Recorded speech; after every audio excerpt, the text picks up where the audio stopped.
இன்றைய உணர்வுமிக்க எண்ணங்கள் today yes sentimental thoughts.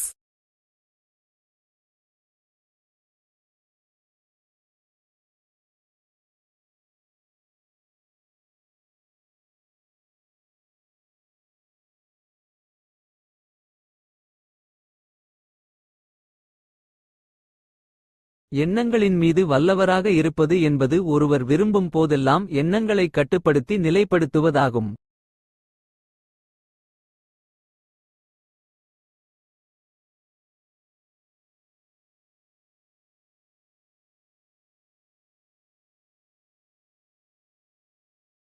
To be master over thoughts means to control and stabilize thoughts whenever one wishes.